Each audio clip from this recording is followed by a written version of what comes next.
म्हणजे हालाखीच्या परिस्थितीतून तुम्ही शिक्षण घेतलं, त्यानंतर एवढ्या वर्षांची प्रॅक्टिस होती आणि त्या प्रॅक्टिसनंतर तुम्ही राजकारणात प्रवेश केला. तर तुमची ही राजकीय पार्श्वभूमी कशी होती? राजकीय पार्श्वभूमी काहीच नाही कुटुंबामध्ये. माझ्या घरामधून कोणीही राजकारणामध्ये नाही किंवा माझ्या नातेवाईकामध्ये कोणी मोठा राजकारणी नाही. मी लोकांच्या भरोश्यावर म्हणजे लोकांनी मला प्रचंड असं प्रेम दिलं राजकारणामध्ये. मी ज्या संस्थांमध्ये मी जिल्हा परिषदला 2दा निवडलो, पंचायत समितीला 1दा निवडलो. त्यानंतर कृषी उत्पन्न बाजार समितीचा गेली 15 वर्षापासून मी सदस्य आहे. मधले 7 वर्ष मी सभापती म्हणून काम केलं. ज्या क्षेत्रात मला लोकांनी काम करण्याची संधी दिली त्या सगळ्या संस्थांना एका उंचीवर नेण्याचं मी काम केलं. जिल्हा परिषदमध्ये एक आदर्श जिल्हा परिषद सदस्य म्हणून माझं नाव लौकिक आहे. इतर जिल्हा परिषद गटांच्या तुलनेमध्ये ह्या गटामध्ये जास्तीची कामं करण्याचा मी त्या काळामध्ये प्रयत्न केला आणि केले पण.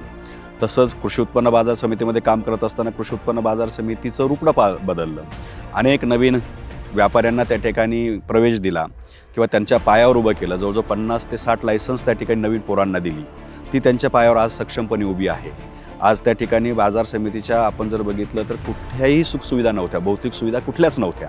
पण त्या ठिकाणी रस्ता काँक्रिटीकरण असेल, मधली लाईटिंग्स असेल, शेड्स असतील, कार्यालय असेल, ह्या कुठल्याही सुविधा नव्हत्या. बाजार समिती चांदवड बाजार समितीकडे बघण्याचा दृष्टिकोन हा जनतेचा अतिशय वेगळा होता. तिला एक वेगळ्या उंचीवर नेण्याचं काम मधल्या 7 वर्षाच्या काळामध्ये या ठिकाणी मी केलं.